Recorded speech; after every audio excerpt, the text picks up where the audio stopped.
शांत रहना सीखे, अर्थात मुश्किल समय में खुद को कैसे शांत रखे जिससे हम अपने जीवन में हर मुश्किल का सामना कर सके।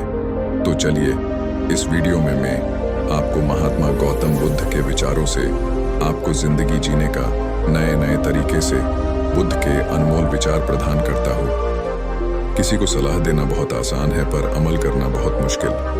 मैंने जो कोशिशें की और मैंने जो अभी तक अनुभव किया है वो बहुत मुश्किल परिस्थिति है और आप अपना आपा खो रहे हों तो एक बात सोचिए कि क्या यही सबसे बुरा है या इससे भी बुरा कुछ हो सकता है। इसके हो जाने से क्या होगा? अच्छा हुआ इससे ज्यादा विकट स्थिति नहीं आई। अगर ये मुश्किल आ गई है तो क्या मैं इसको हल करने के लिए कुछ कर सकता हूँ? अगर कर सकता हूँ तो तुरंत करता हूँ, समय गंवाने से कुछ नहीं मिलेगा। और अगर नहीं कर सकता तो परेशान होने से कोई फायदा नहीं, जो होना होगा ही। इस पर मेरा कोई नियंत्रण नहीं है। ये एक बार में करना मुश्किल है पर धीरे धीरे ऐसा सोचने से मुश्किल स्थिति में भी शांत रहना सीख जाएंगे। अक्सर ऐसा भी हुआ है कि अगर थोड़ी देर सो जाओ तो उठने के बाद मन समय पर भरोसा रखें। आज तक कोई ऐसी रात नहीं हुई जिसका सवेरा ना हुआ हो। जंगल में लगी बद्धी से बद्धी आग भी एक दिन शांत हो ही जाती है। कुछ न कुछ नया सीखते पढ़ते रहें, ये इन परिस्थितियों के उपहार स्वरूप आपको हमेशा याद रहेगा।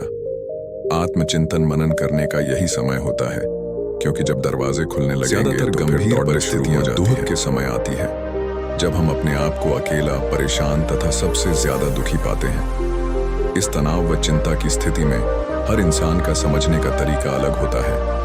कोई अपने आप को संभाल लेता है, कोई बिल्कुल चुप हो जाता है, कोई बहुत ज्यादा रोता या गुस्सा करता है, तो कोई दूसरों व स्वयं को दोष देने लगता है।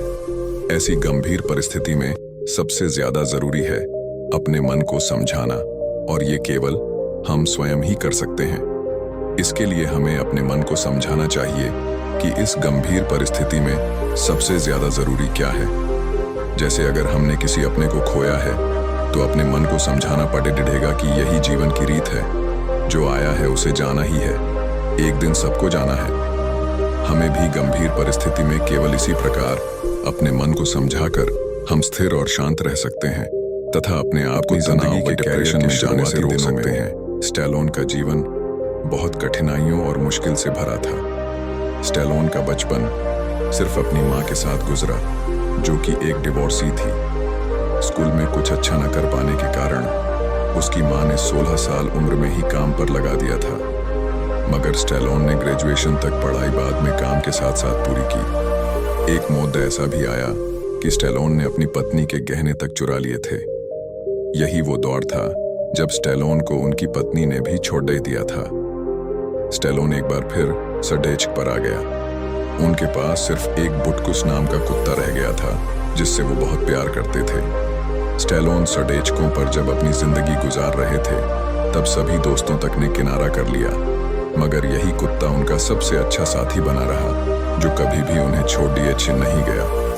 किस परिस्थिति में शांति साधना कठिन है, ओशो के द्वारा सुनाई इस बोध कथा से समझें। एक मित्र ने पूछा कि क्या ऐसी भी परिस्थितियां होती हैं कि जिनमें हम साधना नहीं कर सकते हैं?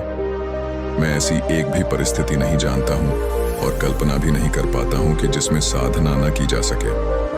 परिस्थिति की बात हमेशा आदमी का बहाना है और हम लोग बहाने ईजाद करने में बहुत कुशल हैं।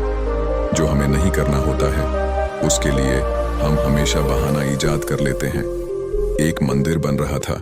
आसपास के गांवों के सारे लाख श्रमदान कर रहे थे उस मंदिर में आकर। मंदिर बनाने में मंदिर के बनाने वालों ने प्रार्थना की थी गांव-गांव के लोगों से कि सभी आकर थोड़ा थोड़ा मंदिर बनाएं। कोई एक रेंट ले आए, कोई एक रेंट जोड़ दे, कोई एक पत्थर ले आए, कोई एक पत्थर रख दे, कोई मिट्टी ढो दे, ताकि सब लोगों के श्रम से बने वह मंदिर। बड्ढे समझदार थे उस गांव के लोग, क्योंकि जब एक आदमी मंदिर बनाता है तो वह मंदिर अहंकार का मंदिर हो जाता है, और जब हजारों लोग प्रेम से मिलकर कुछ बनाते हैं तो वह प्रेम ही उस स्थान को मंदिर बना देता है। दूर दूर से लोग उस मंदिर को बनाने आए हुए थे। वह किसी एक आदमी के आसपास पत्थर से बनने वाला मंदिर नहीं था। काम शुरू हो गया था, लेकिन एक आदमी सुबह से ही आकर खड़ी डीडा हो गया है, चुपचाप उदास। वह कोई काम नहीं कर रहा है। वह एक पेडी डीड के नीचे चुपचाप खदीदा है। मंदिर बनाने वाले 2-4 लोग उसके पास गए और बोले, मित्र, तुम कुछ हाथ नहीं बटाओगे? तुम कर सहयोग नहीं दोगे? उस आदमी ने कहा, मैं भी चाहता हूं कि प्रभु के मंदिर में श्रम करूं। मैं भी चाहता हूं कि यह आनंद मुझे भी मिले। लेकिन उसे अपने घर लेकर पेट आदमी उसे भरकर भोजन कराया। मैं फिर वे सब मंदिर की तरफ वापस लौट कैसे श्रम किया जा सकता है? लोग तो मंदिर में काम करने लग गए। वह आदमी फिर उसी वृक्ष के नीचे जाकर वैसा ही खद्ददा हो गया जैसे सुबह खद्ददा था।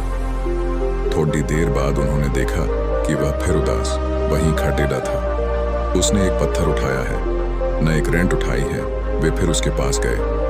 आप फिर भी कोई सहायता नहीं कर रहे हैं? उसने कहा, मैं भी चाहता हूं कि प्रभु के मंदिर में श्रम करूं, लेकिन वह भरे पेट है, इसलिए श्रम नहीं कर सकता।